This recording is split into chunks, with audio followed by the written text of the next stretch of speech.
Live from downtown Detroit, Local 4 News at 11 starts now. Keeping students safe from another tragedy. Oxford Community Schools taking new steps to increase school safety. That's coming up tonight, but first, new information into a story we brought you last night at 11. A Detroit man died after his car was hit by a driver who was trying to get away from police. Glad you're with us for Local 4 News at 11. I'm Devin Skillian. I'm Kimberly Gill. That crash happened around 9:15 in the southbound lanes of the Southfield Freeway near Schoolcraft on Detroit's west side. Victor Williams talked to residents tonight whose fences and lawns were damaged in the crash. Well, someone with MSP tells me that they were not actively pursuing this vehicle when the crash happened, but you can see where exactly these tire marks started after the vehicle went airborne coming off of the interstate and then ending right over here, resulting in damage of this property, as well as someone dying, an innocent driver in their 50s. My husband thought it was a thunderstorm, and I said, no, that's not a thunderstorm. After a while, we saw all the lights had lit our house up. It was so many back there. What this woman is describing are the sounds that came with the fatal car crash outside the back of her home. I had my granddaughter, and they was like, she don't want to see this. That killed an innocent driver in his late 50s. There's a person in there that's dead right behind your house in a truck. You know, so it was kind of a somber night. Her garage and fence now damaged to the point where she's worried about having to repair it herself. The driver, allegedly on the run from police, identified as a man in his 20s, only suffered minor injuries. It's so dangerous back there. It's the same scenario for her neighbor who feels horrible about the life that was lost.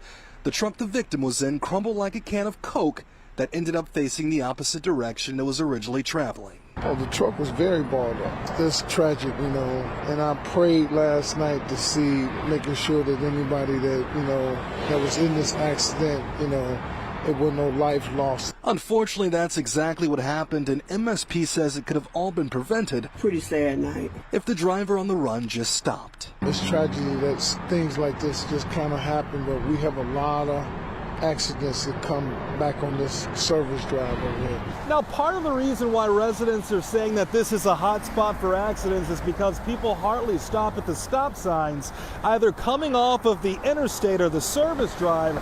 And now, along with this stop sign being down from the accident, there's a whole lot of concern about what could happen going forward.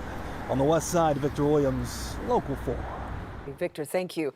The Oxford School District is beefing up its emergency response plan following an independent report into the November 2021 shooting. The official response from the district was presented at tonight's school board meeting, and Jacqueline Francis was there to walk us through the changes. The response vows to continue to strengthen and expand on ongoing safety policies, but some community members are frustrated by the questions and concerns not addressed. In October, an independent report found that the Oxford School District and some of its officials did not do enough to prevent the shooting. In November, listening sessions were held where parents and the community voiced their questions and concerns following the release of the report. Now, the school board and district is responding to that report. As a learning organization, we know how important it is to continue to use the report and the feedback we got from the community sessions to improve our practices. The superintendent read through a long list of current policies and the small tweaks being made to improve upon those policies. The topics included everything from policies on emergency training to weapon searches and what to do if a parent refuses to take a student home when asked. But the overall response was met with much frustration from the community. This report tonight, this response, was another missed opportunity. Yes. It was another trigger. It was another slap in the face. You answered none of the important questions we had at those listening sessions. We all know it. Some parents continuing to call for the resignation of certain board members and administrators. We have been asking for you to take accountability, which means saying the words that you failed. Parents of some of the students killed were at tonight's meeting. Tate Mears' father calling out, "Our kids took the bullet for these changes." Reporting in Oxford, Jacqueline Francis, Local 4. All right, Jacqueline. Now, meantime, an Oakland County judge grants a pretrial request from the mother of the Oxford school shooter. Attorneys for Jennifer Crumbly asked the court to exclude videos of her son killing birds as evidence in her trial. They argued the videos were too prejudicial and that Mrs. Crumbly never saw them, didn't know about them, and the judge agreed.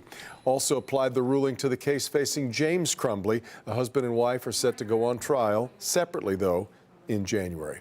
Just days after being sentenced to life in prison without parole, the school shooter has been moved from the Oakland County Jail to the Thumb Correctional Facility in Lapeer. He'll remain there until he turns 18 and then be moved to a permanent facility. Detroit police are seeking charges against a suspect in the killing now of Samantha Wohl. Wayne County prosecutors received a warrant request in connection with Wohl's murder. Of course, Wohl, a prominent member of the local Jewish community, was stabbed to death at her home in Detroit in late October. This is a legal step before potentially issuing charges. Police did arrest another person back in November, but that person was later released. A high school student in Sterling Heights is arrested in an alleged sexual assault on school grounds. Investigators say it happened at Henry Ford II High School near the Performing Arts Center on December 5th. It was first reported to police, though, yesterday. We're told detectives have gathered enough evidence to make an arrest, but charges are pending. A juvenile suspect is being held at the Macomb County Juvenile Detention Center. Ukrainian President Volodymyr Zelensky back in the nation's capital today, pleading for more aid in his country's fight against Russia. A supplemental funding package that includes aid for Ukraine is currently log-jammed in Congress. Republicans want President Biden to make concessions on border security and immigration policy in return for that support. Zelensky met with Biden later in the day. President Biden telling reporters if Congress fails to approve more money before the holiday break, it would be the greatest gift to Russian President Vladimir Putin. Holding Ukraine funding hostage in an attempt to force through an extreme Republican partisan agenda on the border is not how it works. We need real solutions. Everything we talked about today will help us in the year 2024. Today's discussions in the White House and in Congress across both parties and both chambers with the Speaker were very productive. Congress has approved more than $100 billion in aid for Ukraine since the conflict with Russia began. New affordable housing will soon start popping up in Ford's Central Station district in Corktown. Yeah, Governor Whitmer announced 3 new housing projects today. They're expected to bring economic growth to Corktown, including the area of the former Tiger Stadium site. The projects will generate a total investment of $67.2 million. They'll be within walking distance of Ford's revitalization of the former Michigan Central Station. You barely recognize Corktown now from just changing by the day. Roseville police spreading cheer to several families this holiday season. The department adopted 4 families this year as part of its Adopt a Family program. They even got a helping hand from Santa as they hit the streets to deliver gifts. Each family was selected by school personnel and officers that encountered them through the year. They say they're thankful for all the gifts. I called just to do a normal shop with the cop thing. They said that the cops would be here at our house to bring them a present, and this is by far way more than what was expected. And Santa didn't forget about anybody because there were also extra gifts for children that live nearby.